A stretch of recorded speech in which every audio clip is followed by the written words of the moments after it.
Members of the Council have before them document S 2025/748, the text of a draft resolution submitted by the United States of America. The Council is ready to proceed to the vote of the draft resolution before it.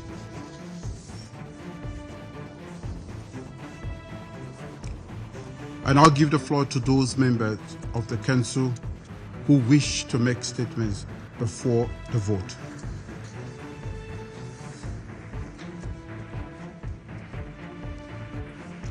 I give the floor to the representative of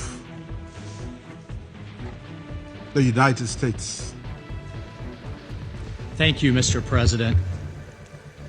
Colleagues, for 2 agonizing years, Gaza, home to over 2 million souls, has been a crucible of conflict, a hell on earth, where Hamas's brutality and terror met Israel's fierce response, leaving rubble where schools once stood and graves where playgrounds thrived. The death toll climbs into the tens of thousands. Hunger gnaws at the vulnerable and hope flickers like a candle in the storm. But colleagues, here today, November 17th, we stand at a crossroads. Today, we have the power to douse the flames and light a path to peace. That path is the draft United Nations Security Council resolution before us. A bold, pragmatic blueprint born from President Trump's 20-point comprehensive plan. End the Gaza conflict, forged in the fires of diplomacy with Qatar, Egypt, Saudi Arabia, UAE, Turkey, Pakistan, and Indonesia. Those countries stood with President Trump right back here in this very chamber, right in this room. They stood with him during the UN General Assembly High-Level Week just 8 weeks ago, and they have now publicly stood for this resolution. Over a dozen European heads of state, including the EU, the Secretary General, and Mahmoud Abbas stood with President Trump then at Sharm el-Sheikh after he presented his plan. So colleagues, I ask you before this vote, with this kind of support, I ask you if the region most affected, the Arab nations, the Muslim majority nations, the Palestinians and the Israelis can accept this resolution, how could anyone be against it? There's an old saying where I come from, you can't be more Catholic than the Pope. And I ask everyone today, are you more righteous in this cause than those who must live with it and will ultimately benefit from this plan for peace? This resolution, colleagues, is no mere paper promise, it's a lifeline. The resolution endorses a hard-won ceasefire. And I thank Special Envoy Steve Witkoff, I thank my dear friend Jared Kushner, who forged what so many people said was impossible. The hostages, the living hostages released, there are more still absolutely to go, with families suffering, but we have a ceasefire that is holding. Their plan has already silenced the guns and freed 45 hostages in this fragile, fragile first step. And let me be clear, the United States remains committed to ensuring that the remains of the last 3 hostages held by Hamas must come home.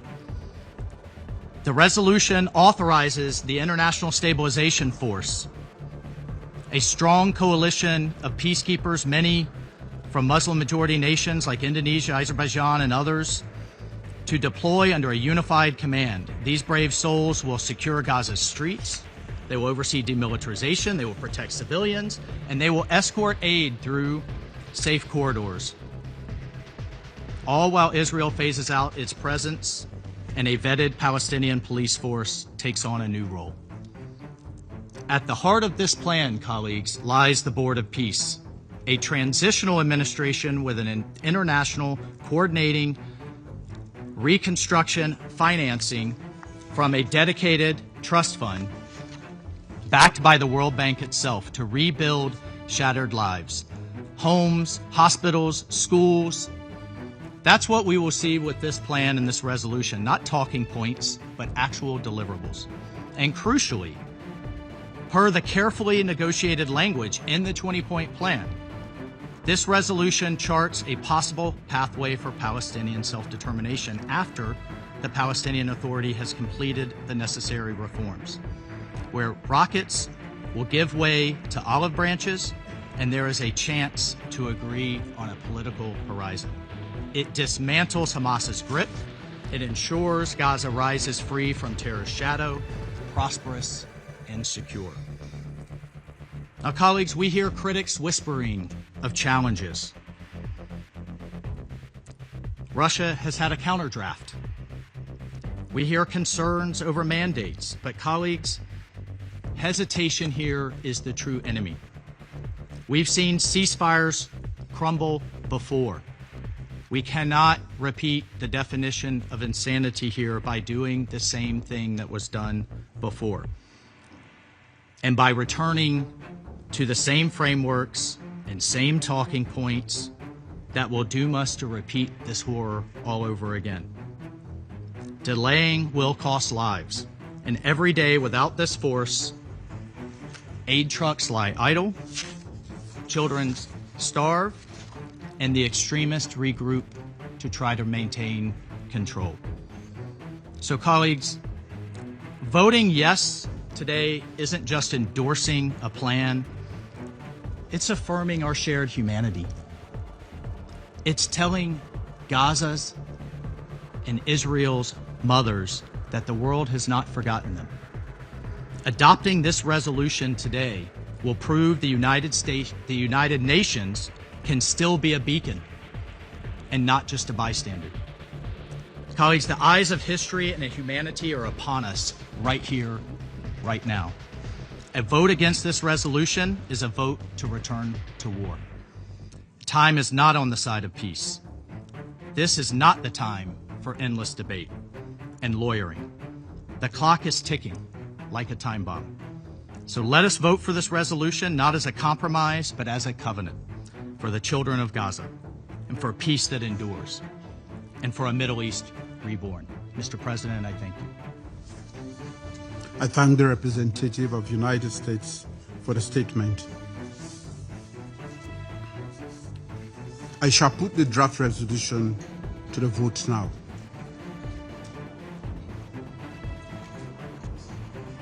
With those in favor of the draft resolution contained in document S/2025/748, please raise their hand.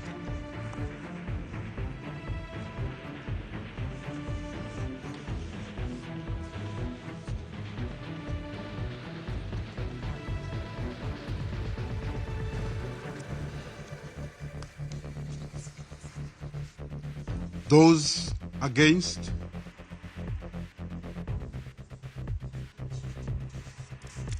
Abstentions?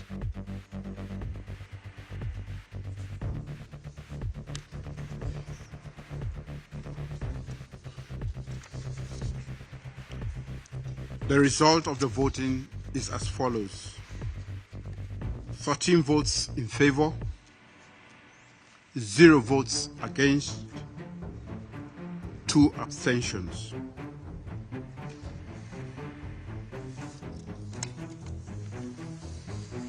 The draft resolution has been adopted as Resolution 2803, 2025, or the draft resolution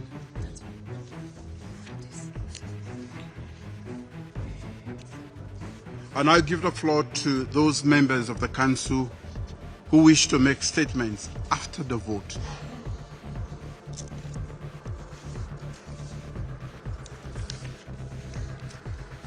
I give the floor to the representative of the United States.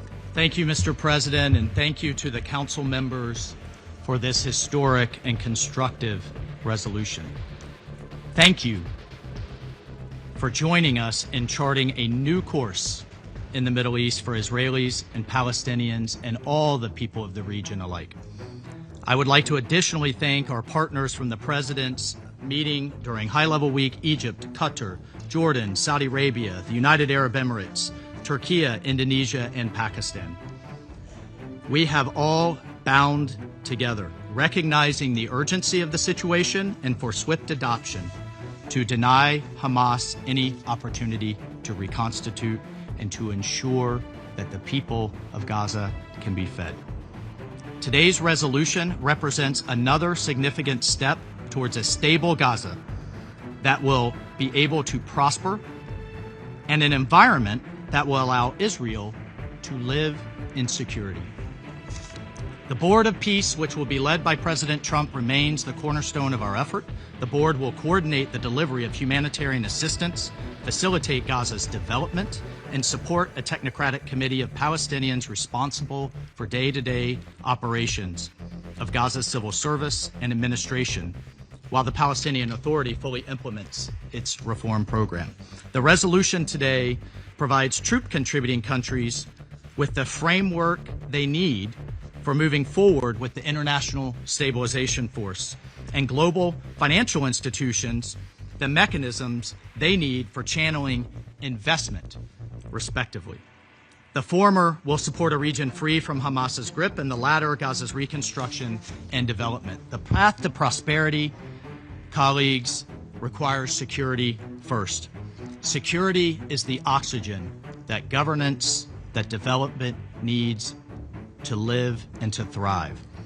The International Stabilization Force will stabilize the security environment, support the demilitarization of Gaza, dismantle terrorist infrastructure, decommission weapons, and maintain the safety of Palestinian civilians. We believe that the investment that will follow adoption today will revitalize Gaza's economy, providing Palestinians with an opportunity instead of saddling them with perpetual reliance on aid.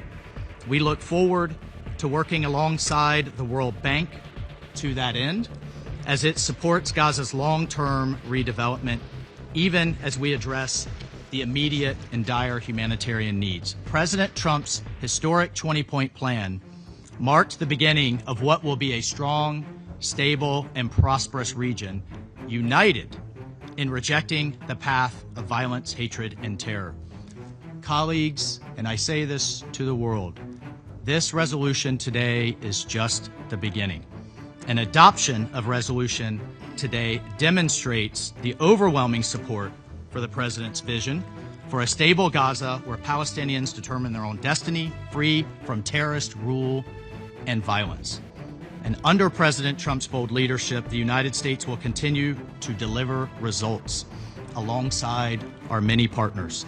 We will seize the opportunity today to end decades of bloodshed and make lasting peace a reality, and we will work tirelessly with our partners as we have over the last several months to advance this vision for a more stable and prosperous Middle East. I thank you, Mr. President. I thank the representative of the United States for the statement. I now give the floor to the representative of Algeria. Thank you, Mr. President. At the outset, allow me to express our appreciation to the United States for presenting this draft resolution we just adopted, aimed at implementing the comprehensive plan endorsed by all parties. We extend our thanks to the U.S. leadership and in particular to President Trump, whose personal engagement has been instrumental in establishing and maintaining a ceasefire in Gaza, thus bringing an end to the unbearable suffering endured by the Palestinian people for nearly 2 years.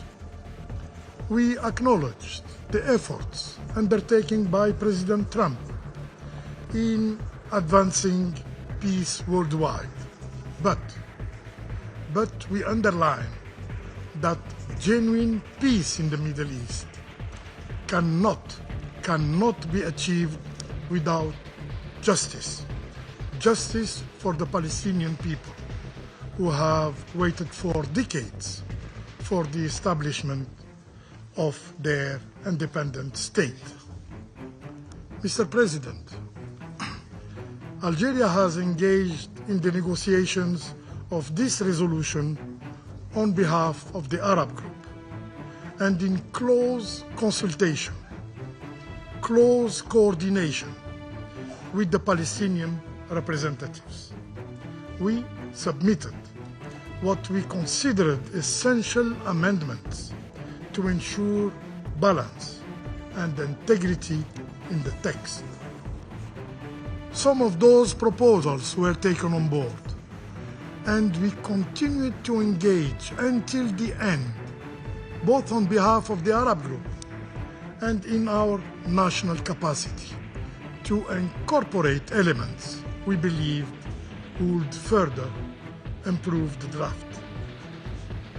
It is worthy to recall that this text has received the support of broadly Arab and Muslim countries, whom in full responsibility have publicly endorsed the draft in its final version and called for its adoption. It is also worthy to recall that the Palestinian Authority at the highest level has openly welcomed the initiative and echoed the appeal to support the text. If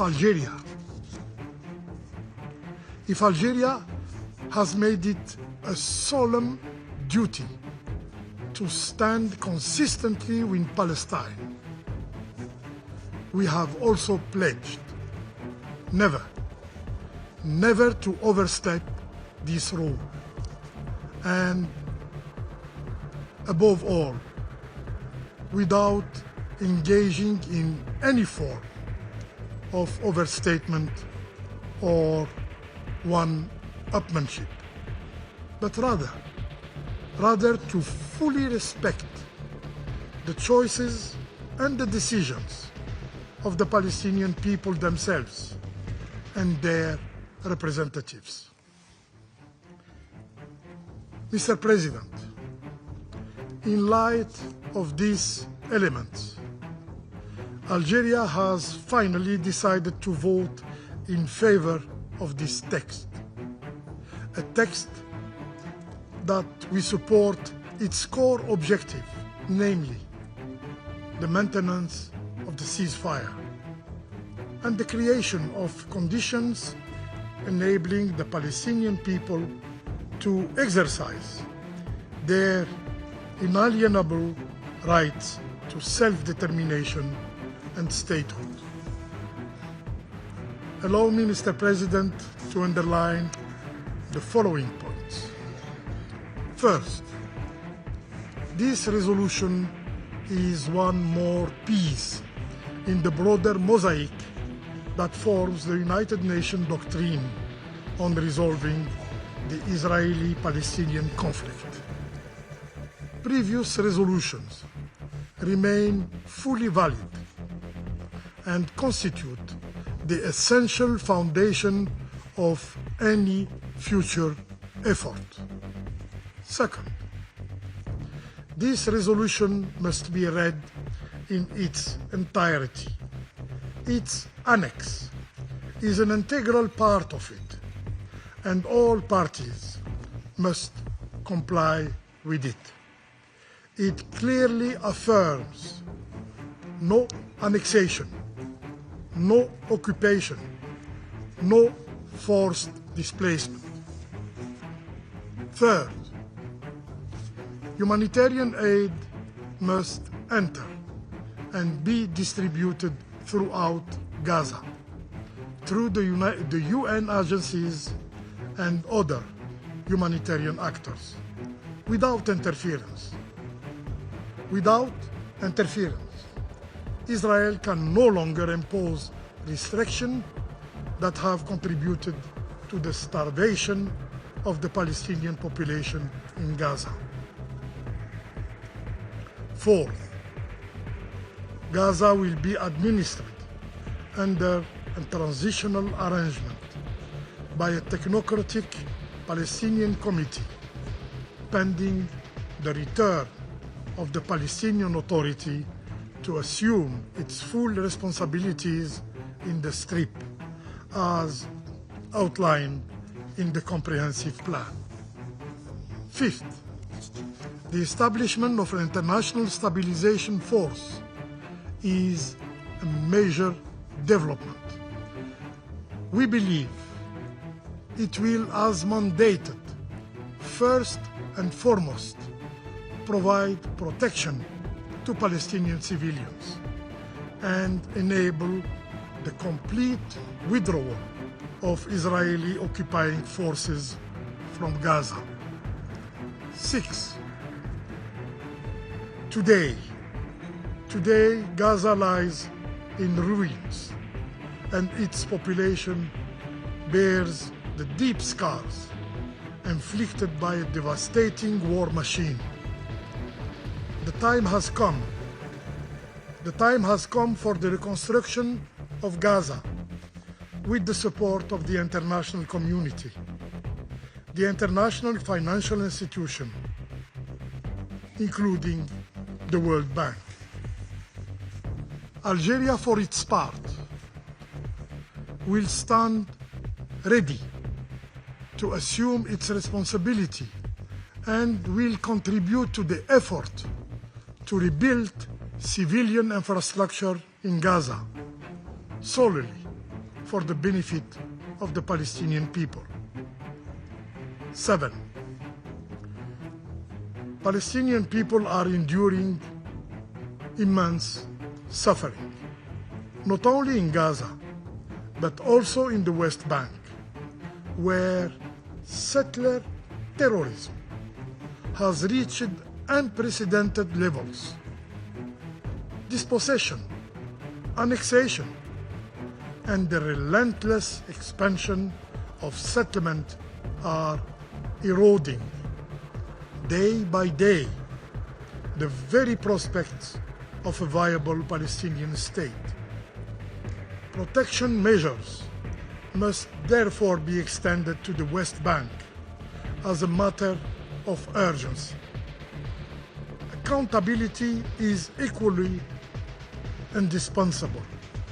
Security Council Resolution 2334 must be fully and faithfully implemented. 8. We hope that the implementation of this peace plan will open a genuine horizon for the Palestinian people to realize their inalienable right to self-determination and to statehood, one that brings together the Palestinian people of Gaza and of the West Bank, and finally puts an end to their suffering. The parameters of the solution are well known. They are clearly outlined in the New York Declaration. What is now required is a collective, sincere, and decisive will of the international community to implement them. Mr. President, 2 days ago, the international community commemorated the 37th anniversary of the proclamation of the State of Palestine. That proclamation, made on the 15th of November 1988 in Algiers, still resonates with hope and dignity. Allow me to recall the words of late Yasser Arafat in the Palestinian Declaration of Independence. And I quote,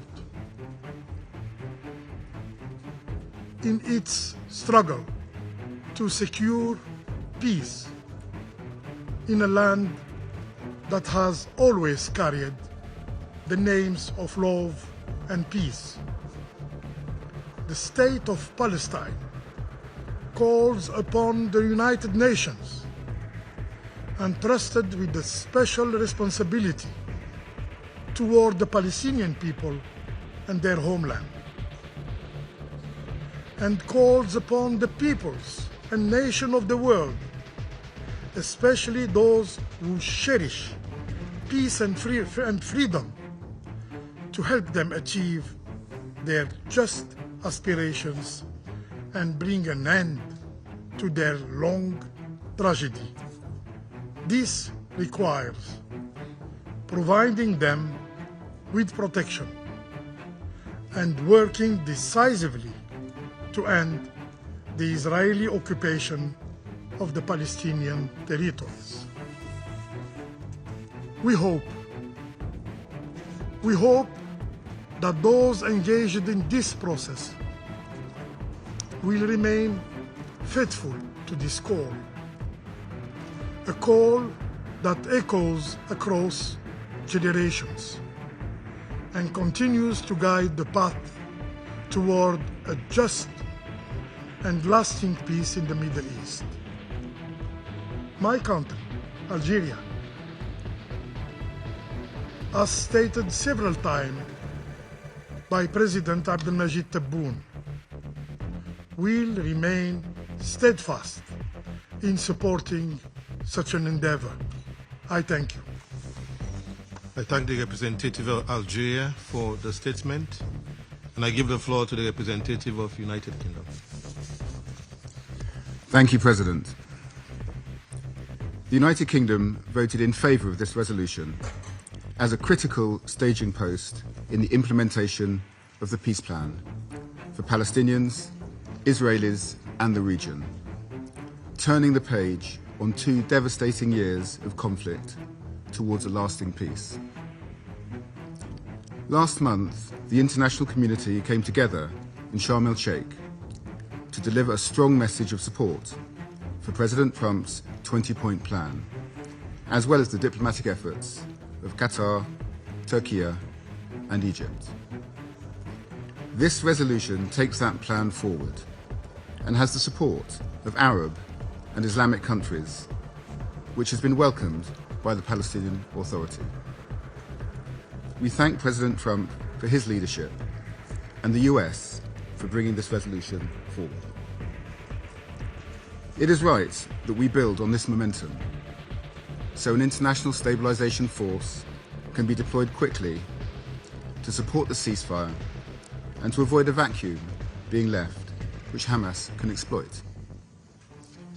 We must also substantially step up our work to support the UN humanitarian effort. That requires opening all crossings and ensuring that aid agencies and international NGOs can operate without obstruction. We must help those in desperate need where they are, throughout Gaza. Humanitarian relief and reconstruction must take place across all parts of the Gaza Strip and in a manner that prevents further displacement. We repeat our call for the urgent return of the remaining deceased hostages. President, the transitional arrangements that we embark on today must be implemented in accordance with international law and respecting Palestinian sovereignty and self-determination. This should strengthen the unity of Gaza and the West Bank and empower Palestinian institutions to enable a reformed Palestinian Authority to resume governance in Gaza. We also look forward to the urgent formation of a Palestinian Committee alongside the Board of Peace as part of the transitional arrangements. The UK remains deeply concerned that deteriorating economic conditions in the West Bank, alongside increasing settler violence, could undermine progress in Gaza. President, the UK will continue to work with the US and all our partners to implement this resolution and to map a credible pathway to a just and lasting peace for Israelis and Palestinians alike, based on a two-state solution. I thank you. I thank the representative of United Kingdom for the statement, and I'll give the floor to the representative of Guyana. Mr. President, at the outset, Guyana recognizes and commends the efforts of Egypt, Qatar, Turkey, and the United States in brokering the ceasefire and hostage release deal between Israel and Hamas, following 2 years of a devastating war in Gaza, which claimed the lives of close to 70,000 persons and injured many more. That war was also a severe test for the entire region, with violence extending to several countries. Preserving the ceasefire deal is therefore critical for Palestinians, for Israelis, and for the stability of the entire region. Guyana therefore implores all parties to scrupulously abide by the commitments made and to refrain from all actions that undermine those commitments. Mr. President, Guyana voted for the resolution just considered, as beyond preserving the ceasefire, building on the ceasefire deal is also critical. Guyana acknowledges that a comprehensive plan to end the Gaza conflict seeks to go beyond the cessation of hostilities and to chart a clear path for the recovery and reconstruction of Gaza. In this regard, Guyana stresses that efforts to this end must be rooted in the two-state solution, which must remain the centerpiece of all peace efforts in Palestine. The continuing occupation of the Palestinian territory is a violation of international law, bolstered by the advisory opinion of the International Court of Justice of July 2024, which confirmed this and said that the occupation must be brought to an end. The Security Council, therefore, must ensure the tenets of international law are upheld. Mr. President, throughout the negotiation of the text, clarity regarding the role of the Palestinian Authority in the recovery and reconstruction of Gaza was important to my delegation. Guyana is of the firm view that the PA must have an integral role in these processes, and that role should not be subject to preconditions that are not measurable.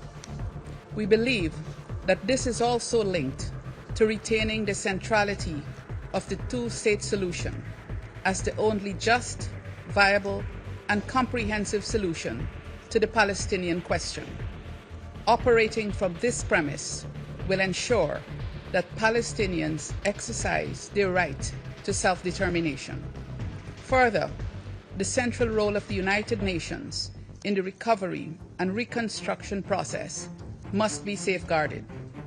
Mr. President, Guyana anticipates that with the adoption of this resolution, the implementation phase will prioritize identifying and building on the synergies between the comprehensive plan and other relevant frameworks, including the Arab Plan for the Early Recovery, Reconstruction and Development of Gaza, the New York Declaration, and all relevant UN resolutions on the question of Palestine.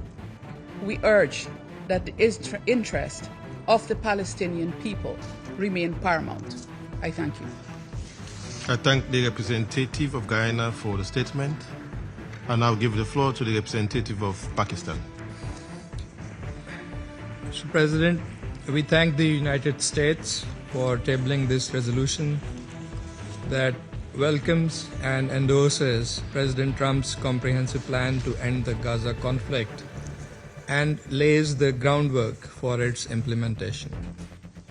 Pakistan has voted in favor of this resolution with the primary objective in the immediate term to stop the bloodshed, to save the lives of innocent Palestinians, including women and children, to maintain the ceasefire, to ensure much-needed large-scale humanitarian relief, and to secure the full withdrawal of Israeli forces from Gaza. President, the question of Palestine is at the core of the Arab-Israeli conflict. Pakistan's position on this issue has always been in line with and in support of Palestine and the Arab countries being the principal stakeholders in this dispute. Accordingly, our vote has been guided by the position of Palestine and the Arab group, as well as the group of 8 Arab Islamic countries, Saudi Arabia, Qatar, the UAE, Egypt, Jordan, Indonesia, Turkey, and Pakistan, that came together in September in support of President Trump's commendable initiative to bring the war in Gaza to an end. We have welcomed that initiative because not only it got the ceasefire on ground, it subscribed to the need for humanitarian assistance, reconstruction, provision of a secure and stable environment, and the hope for a credible pathway to Palestinian self-determination and statehood.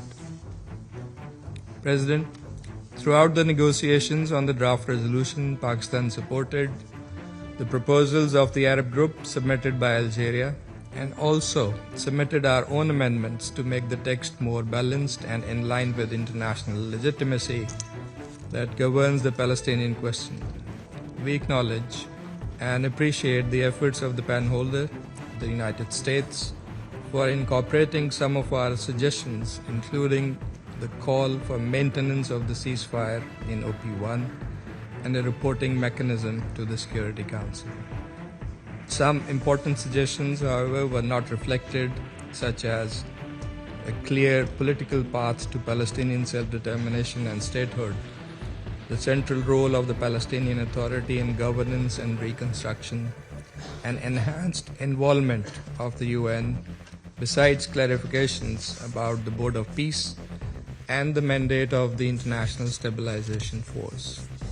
Those are all crucial aspects with a bearing on the success of this endeavor. We earnestly hope that further details in coming weeks will provide the much-needed clarity on these issues. President, after 2 years of devastating war and an unprecedented humanitarian catastrophe in Gaza, where more than 69,000 innocent Palestinians have been killed, most of them women and children, a ray of hope emerged with the signing of the peace agreement at Sharm el-Sheikh peace summit between Egypt, Qatar, Turkey, and the United States. Pakistan, as a part of the group of 8 Arab Islamic countries, welcomed the efforts by President Trump and his proposal to end the war, rebuild Gaza, prevent displacement of Palestinian people, advance comprehensive peace, and halt the annexation of the West Bank. We engaged with sincerity and constructively to help alleviate the suffering of the Palestinian people and support a viable path to peace, stability, and realization of their inalienable right to self-determination and statehood. Pakistan's consistent policy and every action pursuant to it is for a just and lasting resolution of the Palestinian question based on international legitimacy, Palestinian self-determination, and the establishment of a sovereign, independent, and contiguous state of Palestine based on pre-1967 borders with Al-Quds Al-Sharif as its capital. That must be the ultimate objective and the culmination of any peace process or initiative on the Middle East. Our position is firmly grounded in international law and relevant UN resolutions.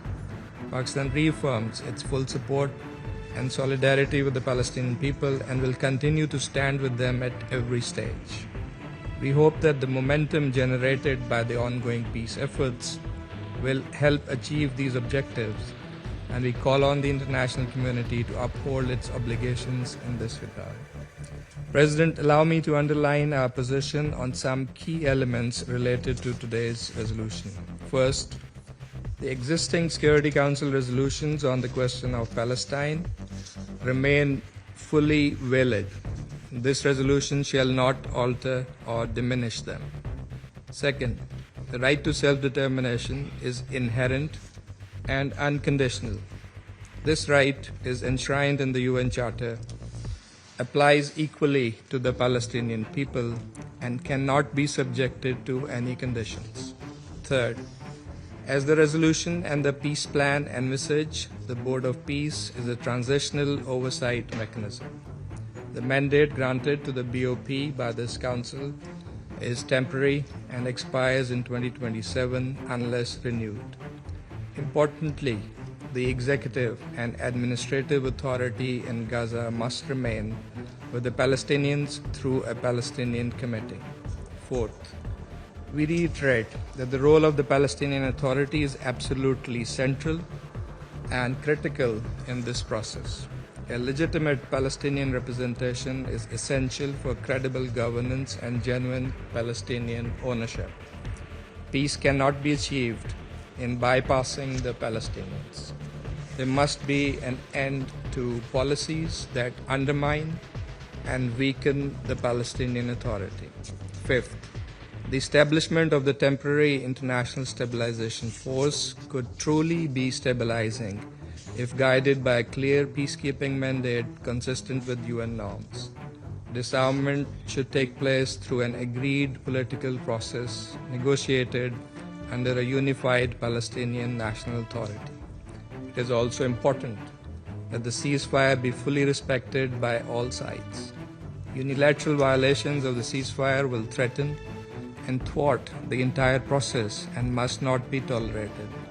Protection of the people of Gaza will be a key priority in the ISF mandate. Sixth, the reporting envisaged in the resolution constitutes a vital mechanism. It must be comprehensive and cover all aspects of implementation of the plan, including on the ISF mandate and activities. Seventh, Israeli troops must withdraw from Gaza, which is an essential requirement for restoring Palestinian sovereignty and securing durable peace. ISF mandate will only be effective once there is complete Israeli withdrawal. Eighth, there must be no annexation and no forced displacement under any circumstances. The territorial contiguity of the West Bank and Gaza is indispensable for a viable, sovereign, and independent state of Palestine. Finally, we believe that in order to break the cycle of violence, it is absolutely necessary to end the occupation and to have a political horizon, open the pathway to the Palestinian state through a credible, time-bound political process firmly anchored in the relevant UN resolutions. Durable peace and stability in the region will come only with the establishment of the Palestinian state as part of the two-state solution. President, looking ahead, the central roles of the United Nations, Palestinian Authority, and the Palestinian people are vital in ensuring legitimate governance, reconstruction, and institution building in Gaza. The international community must stand with them steadfastly and firmly. At this solemn moment in history, Pakistan stands shoulder to shoulder with the people of Palestine. Their suffering is our anguish. Their resilience is our pride. Their aspiration, our cause. The people of Gaza have endured what no human being should ever face, yet they have proudly and boldly upheld their dignity, identity, and hope. Their courage obliges us to act with moral clarity and sustained political commitment. Pakistan reaffirms that we will continue to support the Palestinian struggle and the right to self-determination. And until its realization, our solidarity will remain unwavering and our voice unshakable. I thank you. I thank the representative of Pakistan for the statement, and I'll give the floor to the representative of the Republic of Korea. Thank you, Mr. President. Today, the Republic of Korea voted in favor of the draft resolution tabled by the United States. The Security Council has taken a significant step toward ending the Gaza conflict and supporting a just, lasting peace in the Middle East. The Republic of Korea appreciates the leadership and constructive efforts of the United States in achieving this important progress. With an official statement last month, the Republic of Korea warmly welcomed the ceasefire in Gaza through the comprehensive plan. Now, having taken a further step to consolidate and materialize this plan, we commend the tremendous efforts by the mediators, among others, United States, Egypt, Qatar, Turkey, to end this war. Without such devotion, the suffering in Gaza and the region would have been even more intensified and protracted. We hope that today's adoption of this resolution and endorsement of the comprehensive plan will pave the way toward a better future for the Gaza and entire Middle East. At the same time, we underscore the need for the plan to continue evolving in a manner that delivers tangible, sustainable, and irreversible progress. Mr. President, the resolution adopted today includes important elements. We expect that the details of the resolution, such as the composition, time frame, the work of the BOP and ISF, will be further developed and more practically operationalized in close engagement of the Security Council, ensuring its active involvement throughout the process. We all understand these elements are not complete. None of them can be easily accomplished, and there will be many challenges ahead. Thus, today's adoption is not the end, but it marks a new beginning of our collective efforts to lay down the foundation for just, comprehensive, and lasting peace in the Middle East.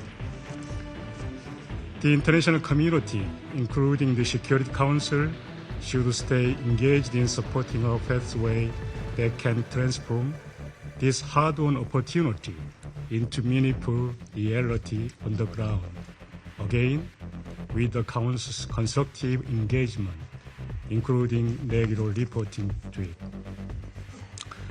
We also urge the parties to the conflict to strictly abide by the agreement and its spirit under this resolution. Mr. President, it must be duly noted that the Security Council has consistently championed the two-state solution as the sole viable path toward lasting peace in the region. My delegation believes that all efforts should ultimately serve the realization of the aspiration of Palestinians in both Gaza and West Bank, unified under the Palestinian Authority, as well as stability in the Middle East. The Republic of Korea, here and today, with honor, recommits to its constructive engagement to this end. We sincerely hope that, based on this adoption, genuine peace, dignity, prosperity can eventually be realized for all. I thank you. I thank the representative of the Republic of Korea for the statement, and I'll give the floor to the representative of Slovenia. Thank you, Mr. President. Slovenia voted for this resolution because it is the best way to secure that the current ceasefire leads to a permanent peace. We supported the resolution because of the strong support of the countries of the region and potential future troops contributing countries. They are assuming the largest responsibility for the future of Palestine and Palestinians, and we listened to their appeal. We also voted yes, because through this resolution, the Security Council is assuming its rightful supervisory role for the implementation of the peace plan. Colleagues, for 2 years, Slovenia has consistently called for an end to the Gaza war. Our calls throughout the war have been for an immediate and unconditional ceasefire. 2 years is not immediate, and clearly it is it's conditional.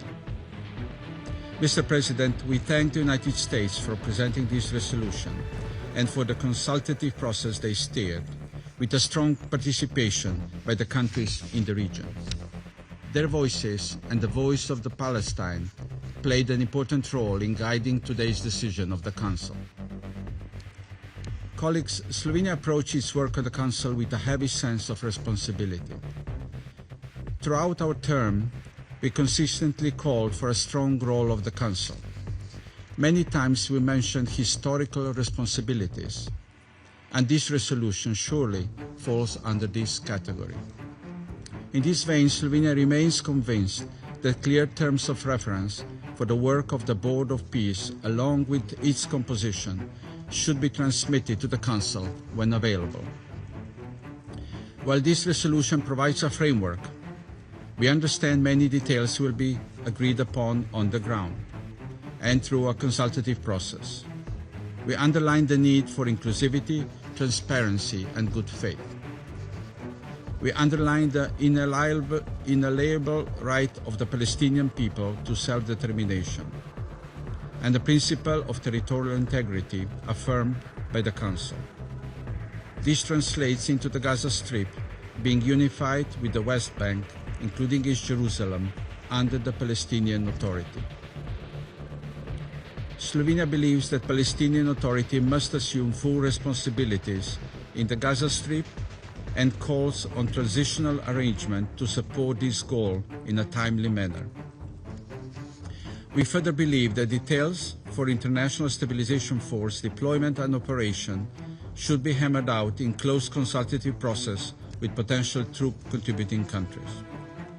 We also believe the Council should be regularly briefed on the work of the Board of Peace and the International Stabilization Force, in addition to the mandated written reports. Mr. President, our calls in this war have first and foremost been calls for protection of civilians. We continue calling for lifting of all restrictions on humanitarian aid and humanitarian operations, including NGO registration and limitations to the work of UNRWA, obligations confirmed by the International Court of Justice. And finally, Slovenia reaffirms its unwavering support to the two-state solution, Israel and Palestine living side by side in peace and security. We therefore call on building the momentum and pursuing a tangible political process on the basis of the New York Declaration. I thank you. I thank the representative of Slovenia for the statement, and I'll give the floor to the representative of France. Merci, Monsieur le Président. Monsieur le Président, la France salue l'engagement des États-Unis, dont les efforts décisifs menés avec l'Égypte, le Qatar et la Turquie ont permis de parvenir à un accord de cessez-le-feu, à la libération des otages et à la reprise de l'aide humanitaire à Gaza, efforts qui se retrouvent dans cette résolution 2803. La France a voté oui afin de répondre aux besoins les plus urgents des populations et de soutenir les efforts de paix en cours. Par ce vote positif, la France entend appuyer la dynamique politique qui vise à mettre durablement fin à la guerre à Gaza, à fournir une aide humanitaire à la hauteur des besoins, à prévenir une résurgence des violences, à rétablir la sécurité des populations et à créer les conditions d'un horizon politique crédible en Israël et en Palestine. Les objectifs poursuivis par ce texte répondent à des besoins impérieux, à savoir un accès humanitaire immédiat, massif et sans entrave partout dans Gaza, en coordination avec les Nations Unies, le Comité international de la Croix-Rouge et les ONG internationales, dans le strict respect du droit international humanitaire, y compris s'agissant de la protection des personnes ne participant pas ou plus aux hostilités et des principes de l'action humanitaire. Le déploiement rapide d'une force internationale de stabilisation temporaire mandatée par le Conseil de sécurité. Le relèvement précoce et la reconstruction durable de Gaza, alors que l'enclave est aujourd'hui en ruine après 2 années de guerre. Le désarmement et la démobilisation de tous les groupes armés, en particulier du Hamas. La réponse aux préoccupations sécuritaires légitimes d'Israël. La réponse aux aspirations tout aussi légitimes des Palestiniens à l'autodétermination et à un État palestinien, en cohérence avec la reconnaissance de l'État de Palestine par la France et plusieurs de nos partenaires. Monsieur le Président, la mise en œuvre de cette résolution doit s'inscrire dans un cadre politique et juridique clair, dans la continuité des résolutions pertinentes du Conseil de sécurité, des paramètres internationalement agréés et de la déclaration de New York. Ce cadre politique repose sur 3 piliers. Premièrement, la mise en œuvre de la solution de 2 États démocratiques et souverains, la Palestine et Israël, vivant côte à côte en paix et en sécurité, au sein de frontières sûres et reconnues, selon les lignes de 1967, y compris en ce qui concerne Jérusalem. Deuxièmement, le retour rapide d'une autorité palestinienne réformée et renforcée à Gaza, avec l'accompagnement de la communauté internationale et l'exclusion du Hamas de tout rôle dans la gouvernance de l'enclave. Troisièmement, l'unité de Gaza et de la Cisjordanie, toutes 2 parties intégrantes du territoire de l'État palestinien. À cet égard, tout changement démographique ou territorial de l'enclave, toute occupation ou annexion de Gaza sont exclus. En Cisjordanie, la poursuite de la politique de colonisation constitue une violation grave du droit international et menace l'avenir de la solution à 2 États. Ce cadre s'appuie sur des principes fondamentaux de l'action internationale, en particulier le respect du droit international humanitaire et du droit international des droits de l'homme, ainsi que du droit à l'autodétermination du peuple palestinien. Nous continuerons de défendre avec constance et conviction ces principes, ancrés dans le droit international, et qui doivent guider notre action collective dans la mise en œuvre de cette résolution, tant au Conseil de sécurité que sur le terrain. Monsieur le Président, en votant aujourd'hui en faveur de cette résolution présentée par les États-Unis, la France fait le choix de la responsabilité. Une responsabilité envers les populations civiles qui ont droit à protection et dont tant de vies ont été brisées, envers une région qui aspire à retrouver la paix et la stabilité. Nous saluons l'engagement des États-Unis et nous appelons toutes les parties à mettre en œuvre leurs engagements, y compris au regard du droit international, sans délai. Pour sa part, ce Conseil doit rester pleinement mobilisé pour soutenir ces efforts ainsi que la mise en œuvre de ces décisions. Il devra être prêt à se réunir sans attendre les rapports mandatés par cette résolution en fonction de l'évolution de la situation sur le terrain afin d'assurer le bon déroulement des prochaines étapes, notamment le bon déploiement de la force internationale de stabilisation temporaire. Il en va de l'instauration d'une paix et d'une stabilisation durable. Je vous remercie. I thank the representative of France for the statement, and I'll give the floor to the representative of Somalia. Thank you, Mr. President. We have voted in favor of this draft resolution and extend our appreciation to the United States as penholder for its leadership and constructive consultations that have taken place throughout this process. Our support for this text reflects our enduring commitment to the Palestinian cause and our determination to alleviate the suffering of the Palestinian people. We commend President Trump's 20-point plan and creating Board of Peace as set out in the resolution and its endorsement by the participating states at the Sharm el-Sheikh conference, which enjoys the backing of 8 Arab and Islamic countries. We regard the establishment of International Stabilization Force as an important step towards civilian protection and stabilization on the ground, as well as broader political efforts aimed at achieving a just and lasting peace. At the same time, we must register our serious concern regarding the absence of explicit reference to the two-state solution, which have been long exposed to be the only viable option for the peace between Israel and Palestine. We believe it's crucial and critical that the path toward a comprehensive peace explicitly reflects these established international parameters. We also note with concern the limited clarity in the text regarding the role of the United Nations, humanitarian assistance, as well as the role of the Palestinian Authority in the governance arrangement toward the single, unified Palestinian state. A just and lasting peace can only be achieved by recognizing and upholding the two-state solution, which remains the foundation for a comprehensive resolution to the conflict. We are convinced these are central to any credible and sustainable solution. We reaffirm our solidarity with the Palestinian people and reiterate our steadfast support for the realization of an independent and a sovereign state of Palestine with Al-Quds al-Sharif as its capital in accordance with international law and relevant United Nations resolutions. Our delegation stands ready to work with the international community to ensure that this opportunity is not lost and that peace in the occupied Palestinian territory and the wider region becomes not just a possibility, but a reality. I thank you. I thank the representative of Somalia for the statement, and I'll give the floor to the representative of Greece. Thank you, Mr. President. Today is an important day for peace in the Middle East. At long last, after 2 years of bloodshed and suffering, this Council endorses a plan for peace. The bloodshed triggered by Hamas terrorist attacks of October 7, 2023, can finally come to an end. We were all greatly relieved that all living hostages were released and returned to their homes after 2 years of Hamas captivity.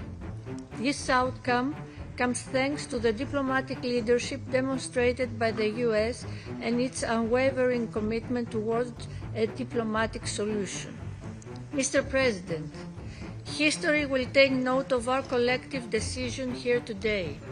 Since Greece first took up its position in the Security Council, we have been consistent in our calls for a ceasefire, for the safe and unhindered delivery of humanitarian aid at scale, and for the reinvigoration of the political process. The resolution just adopted lays the foundation for delivering on all the above.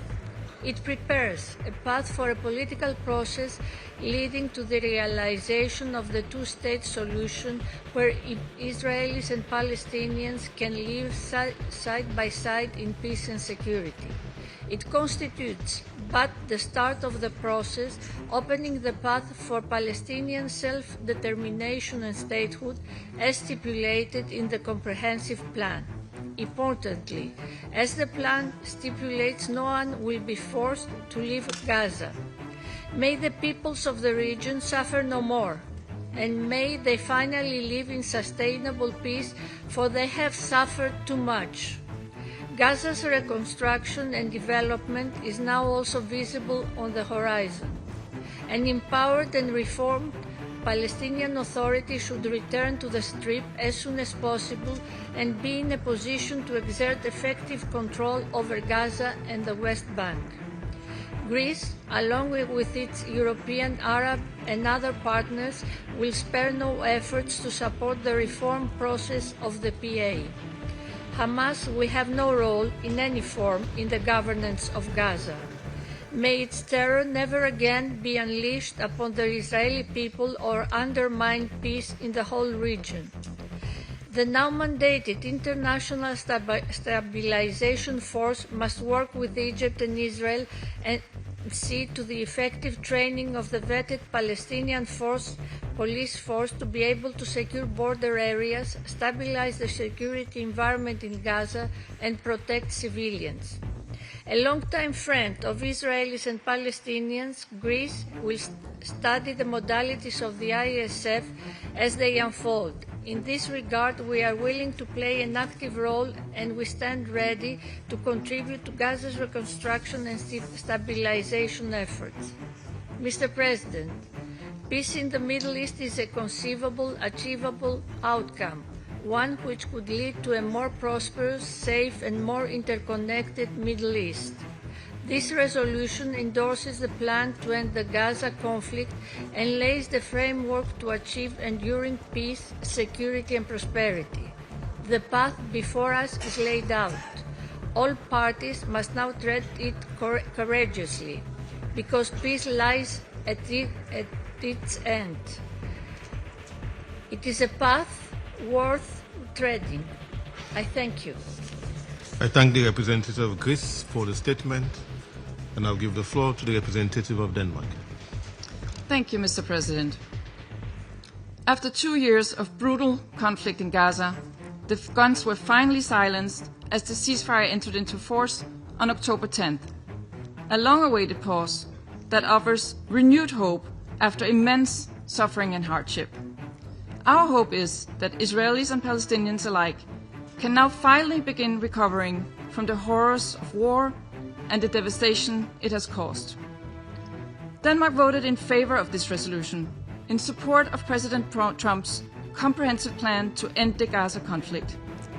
We extend our sincere appreciation to the United States, Qatar, Egypt, and Turkey for their relentless efforts to secure an agreement on a ceasefire and the first phase of the plan under extremely difficult circumstances.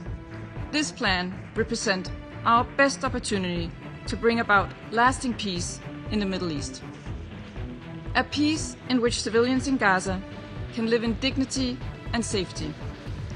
A peace in which Palestinians can shape their own future and where Gaza is reunited with the West Bank under a reformed Palestinian Authority as part of a two-state solution. A peace in which Israel is secure from terrorism and Palestinians and Israelis live side by side in stability, coexistence, and mutual security. Mr. President, bringing the Gaza peace plan to the Council was a welcome decision, and we thank the United States for their engaged approach during the negotiations. Throughout the negotiations, Denmark has worked consistently and constructively to arrive at the best conditions for this peace to be sustainable, just, and all-encompassing. In this regard, we would have liked to see greater clarity on the role and composition of the Board of Peace and the International Stabilization Force in the resolution. Going forward, it will be essential to ensure that the implementation of the resolution takes place in full compliance with international law and the mandate given today, and in accordance with the Palestinian right to self-determination as we have consistently raised during negotiations. It will be important for the Council to follow up on this mandate, and we welcome the reporting obligation of the Board of Peace to the Council. It remains key to ensure unhindered access for humanitarian aid to Gaza, which should be delivered in accordance with international humanitarian law and in line with the humanitarian principles by the UN-led humanitarian system, which is best placed to undertake this monumental task. In this spirit, we believe that the resolution lays out a credible path towards peace that the region urgently needs. The region has voiced its full support, and Denmark has listened. Mr. President, today, Denmark has voted with hope and with humility, but also with a sense of optimism.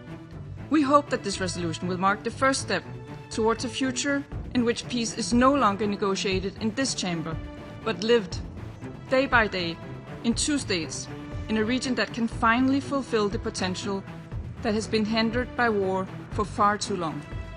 I thank you. I thank the representative of Denmark for the statement, and I'll give the floor to the representative of Panama. Muchas gracias, señor presidente.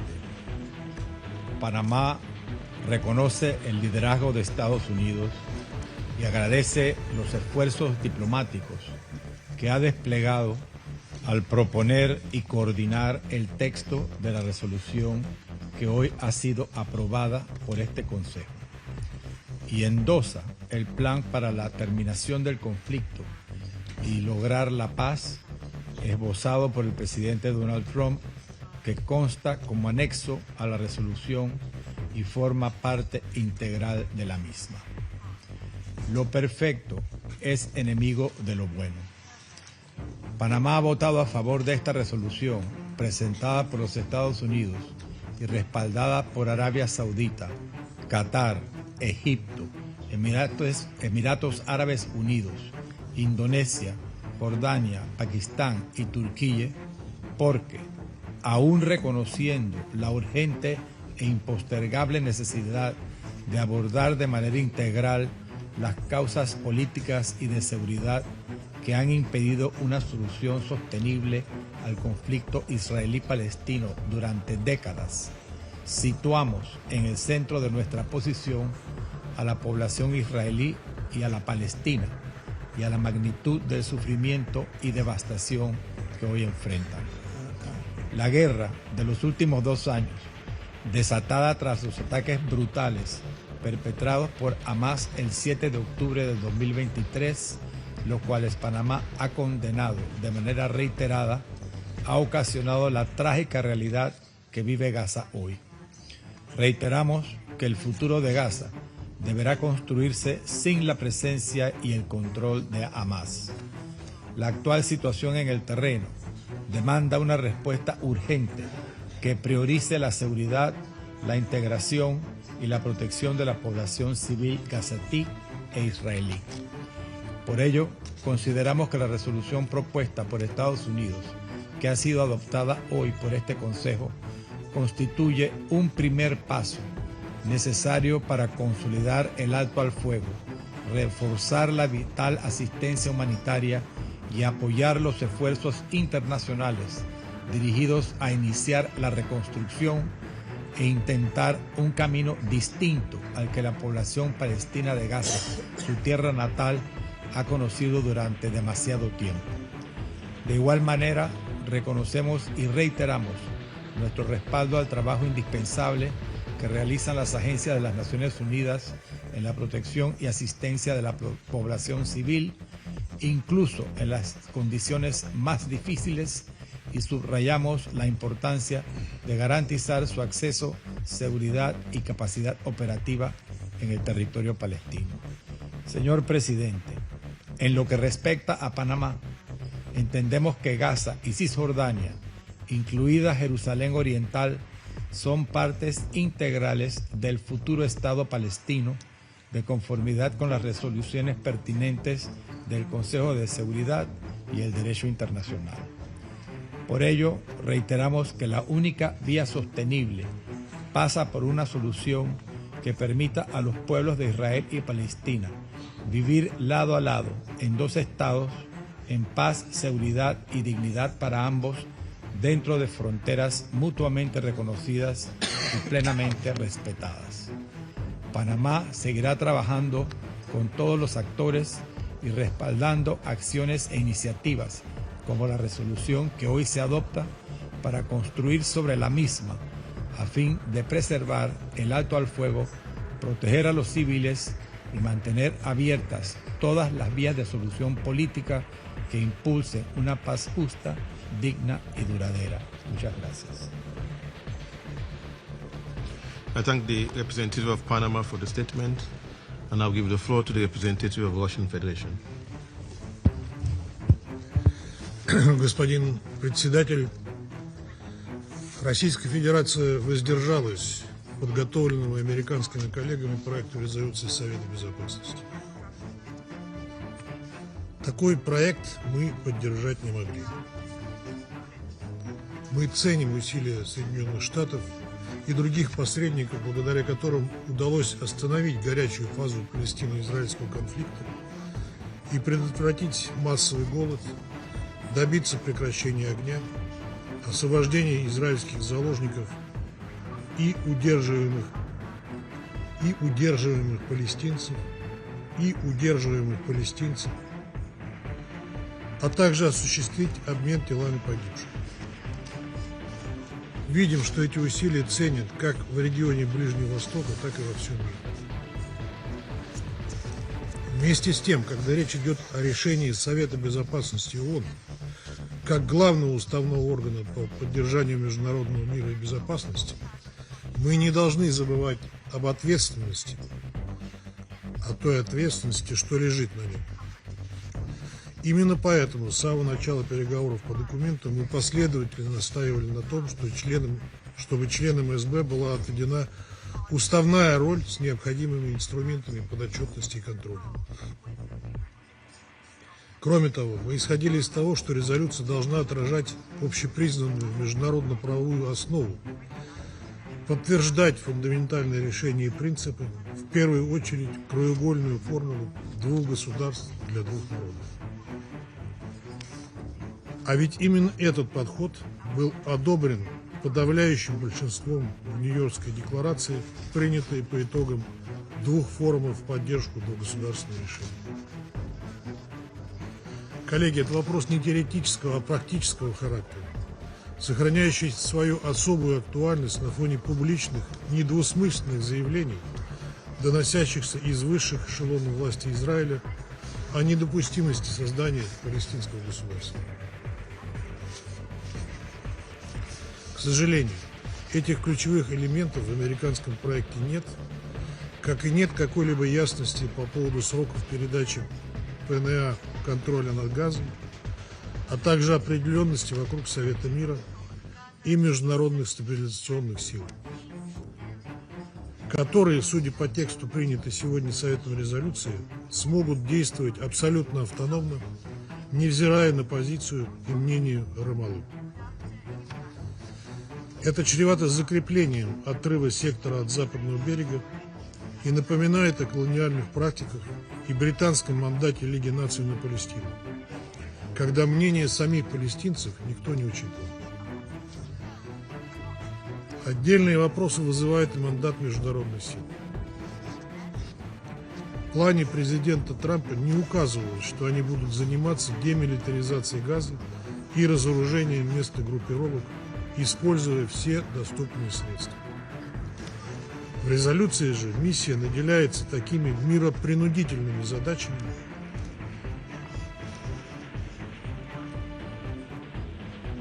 что может превратить ее в сторону конфликта и вывести за рамки миротворчества.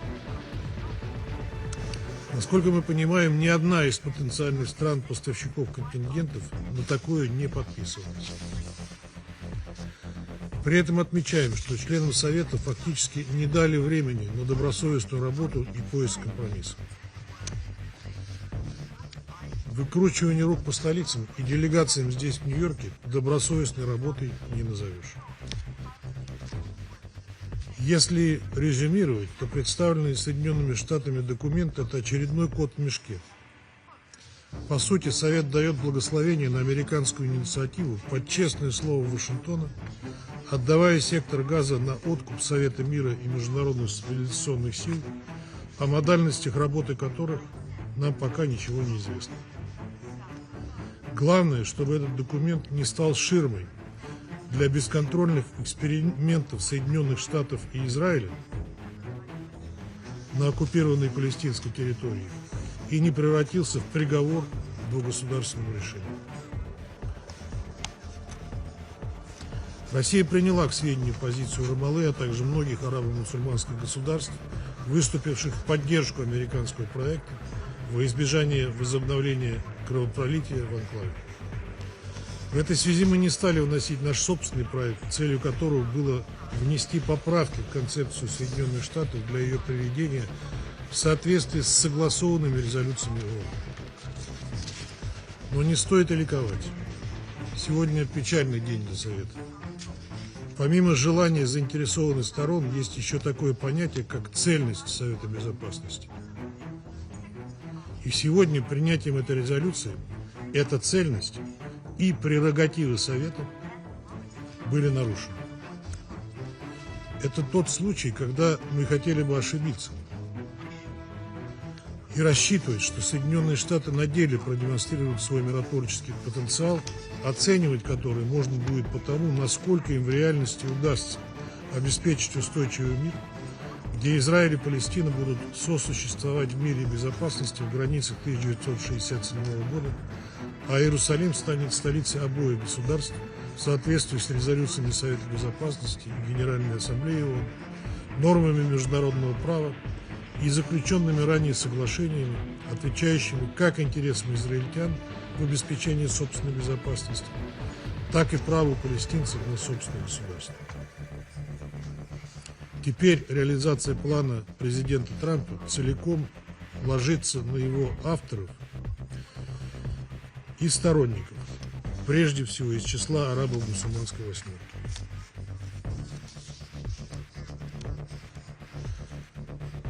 Арабо-мусульманской восьмерки. К сожалению, у нас есть печальный опыт, когда продавленные Соединенными Штатами решения по палестино-израильскому конфликту приводили к обратному от задуманного результата. Не говорите потом, что мы вас не предупреждали. I thank the representative of Russian Federation for the statement. I give the floor to the representative of China. 谢谢主席。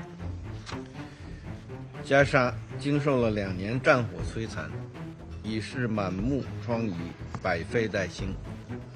200多万民众依然在物资短缺、流离失所中挣扎。中方支持安理会采取一切必要行动，推动实现持久停火，缓解人道灾难，开启战后重建，让加沙民众重怀和平与发展的希望。但令人遗憾的是，刚刚表决的这份决议草案在诸多方面存在缺陷，令人深感担忧。首先，决议草案在许多至关重要的问题上模糊不清。执笔国要求安理会授权成立和平委员会和国际稳定部队，并在加沙战后治理中发挥关键作用，理应就其结构组成、职权范围、参与标准等一系列问题作出详细说明。这是安理会进行严肃讨论的必要基础。然而，决议草案在这些重大问题上轻描淡写，一笔带过。安理会成员反复要求执笔国提供更多信息，却始终未能得到任何回应。其次，决议草案没有体现8人制8这一根本原则。加沙是巴勒斯坦人民的加沙，不是任何其他人的加沙。任何战后安排都应当尊重巴勒斯坦人民的意愿，发挥巴勒斯坦民族权力机构的重要作用。决议草案描绘了加沙战后治理安排，却似乎缺少了巴勒斯坦的身影。巴勒斯坦的主权与主导权未得到充分体现。尤其令人深感关切的是，决议草案没有明确重申对2国方案这一国际共识的坚定承诺。第三，决议草案没有确保联合国和安理会的有效参与。决议草案要求安理会授权和平委员会全面负责加沙民事和安全安排，但除了每半年1次的书面报告，没有其他监督和审查机制。联合国在战后恢复、经济重建等方面拥有充足的经验和能力，理应在加沙战后治理上发挥重要作用，但决议草案却没有相应安排。第四，决议草案并不是安理会成员充分协商的结果。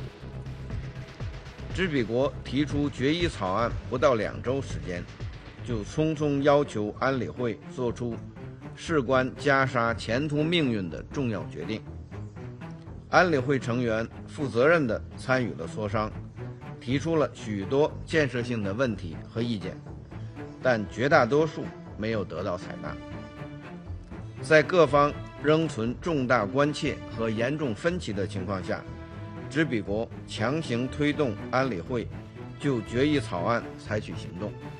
我们对这种不尊重安理会成员、损害安理会团结的做法深感失望。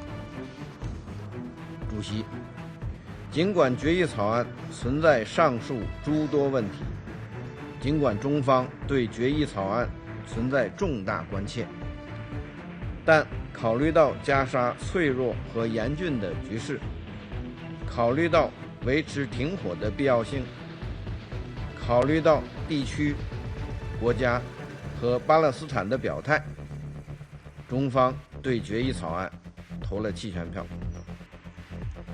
同时必须指出，我们的关切和担忧依然存在。安理会必须对加沙局势和巴勒斯坦问题保持密切关注。巴勒斯坦问题是中东问题的核心，关乎国际公平正义。国际社会要坚定不移推动两国方案，推动巴勒斯坦问题政治解决，建立以1967年边界为基础，以东耶路撒冷为首都，享有完全主权的独立的巴勒斯坦国，实现巴勒斯坦人民的建国权、生存权和回归权。中方始终坚定支持巴勒斯坦人民恢复民族合法权利的正义事业，愿同国际社会一道，为实现巴勒斯坦问题全面、公正、持久解决做出不懈努力。谢谢主席。I thank the representative of China for the statement. I shall now make a statement in my capacity as the representative of Sierra Leone. Colleagues, Sierra Leone thanks the United States for coordinating the process that culminated in the tabling of the resolution just adopted by the Council. We further thank President Donald J. Trump for his leadership, and we also thank the other mediators, Egypt, Qatar, and Turkey, for their commendable efforts. Sierra Leone voted in favor of Resolution 2803. We did so mindful of our responsibilities as a member of the Committee on the Exercise of the Inalienable Right of the Palestinian People, and of our long-standing support for a just and lasting peace in the Middle East, grounded in international law, the protection of civilians, and a negotiated two-state solution with an independent, viable, and contiguous state of Palestine, living side by side with Israel in peace and security. Our vote also took careful account of the fact that the draft has been accepted by the Palestinian Authority and has received support from a number of states in the region that are closely engaged with the peace effort. Their views and their readiness to work with this framework were an important consideration for Sierra Leone in assessing whether the resolution could, if implemented in good faith, contribute to de-escalation and create a space for a political process. Throughout the negotiations, Sierra Leone was guided by four core principles.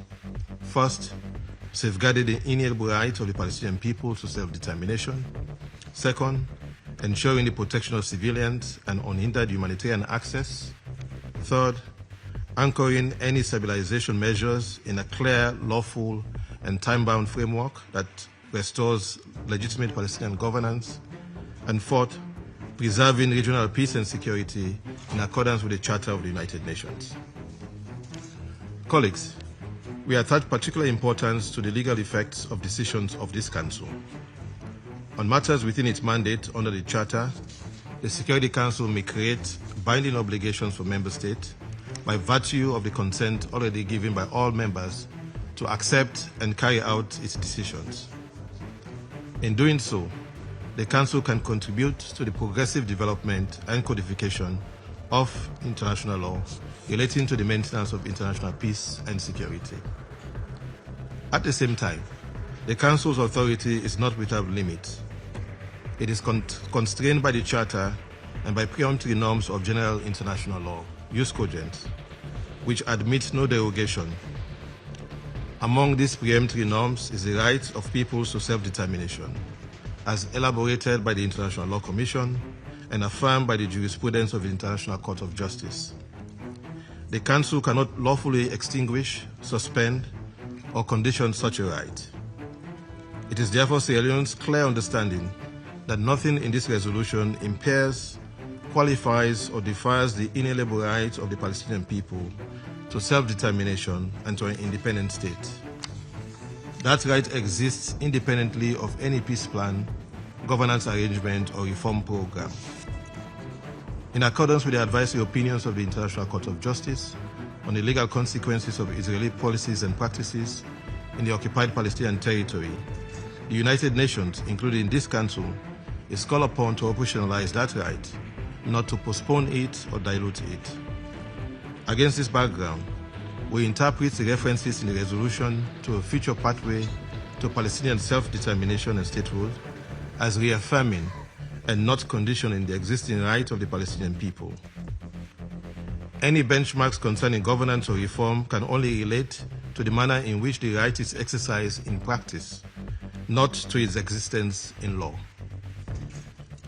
The resolution establishes a Board of Peace as a transitional governance administration and authorizes the deployment of an international stabilization force in Gaza. Sierra Leone engaged constructively on these aspects and submitted language, including a more explicit reference to Chapter 7, aimed at clarifying that the Council is not endorsing any form of substitution of one occupying authority by another, nor creating a new open-ended international administration detached from international law and from the legitimate aspiration of the Palestinian people. Although not all of our proposals were incorporated in the final text, we wish to place on record our understanding of its legal implications. First, we regard the Board of Peace as transitional in nature. It is a temporary framework intended to help stabilize Gaza, facilitate the implementation of the peace agreement, and support the re-establishment of legitimate Palestinian governance. It does not and cannot alter the status of the occupied Palestinian territory, nor confer or transfer sovereignty. Second, we understand the Council to be acting in substance under its Chapter 7 responsibilities for the maintenance of international peace and security, particularly with respect to authorizing the International Stabilization Force. The powers conferred on the ISF must be exercised in accordance with international law, including international humanitarian law and international human rights law. Third, the Board of Peace and the ISF function within and not outside the framework of the law of occupation and the applicable rules on international responsibility. Any actor exercising effective control over territory or persons, whether a state or a mandated entity, bears corresponding legal obligations and potential accountability. We underline that, as concerns the situation prior to this resolution, the international legal responsibility of the State of Israel continues to subsist. In particular, Israel's obligations as the occupying power persist with respect to the investigation and prosecution, as appropriate, of alleged atrocity crimes, the protection of the human rights of Palestinians, including those in detention, the dignified return of the remains of the deceased, and the continuing illegality under international law of settlement activities in the West Bank, including East Jerusalem. We further reaffirm the unity and contiguity of the occupied Palestinian territory, comprising the West Bank, including East Jerusalem, and the Gaza Strip as recognized in previous resolution of this Council and the General Assembly.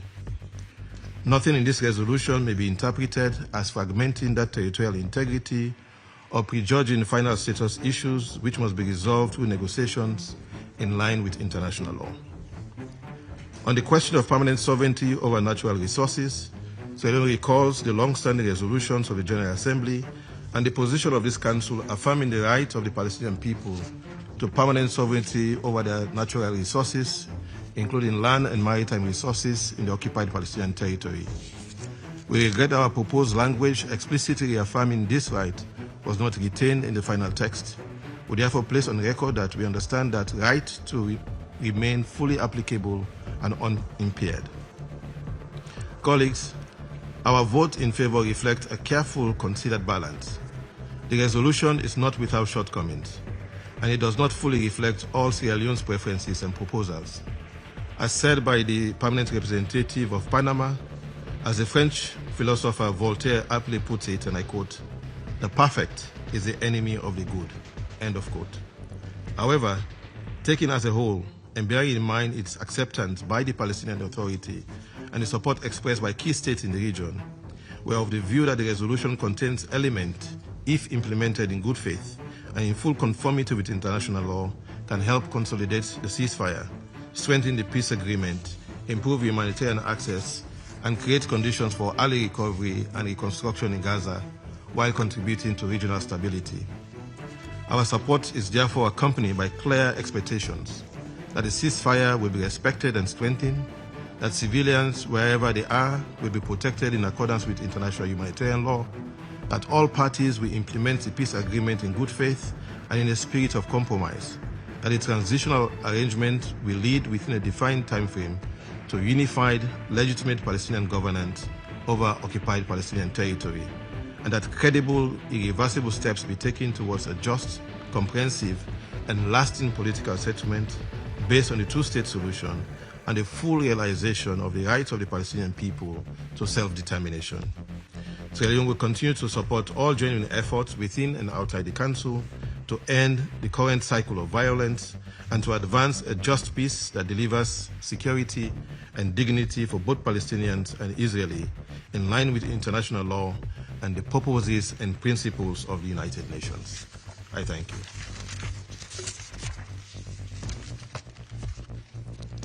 I resume my function as President of the Council. There are no more names inscribed on the list of speakers. The meeting is adjourned.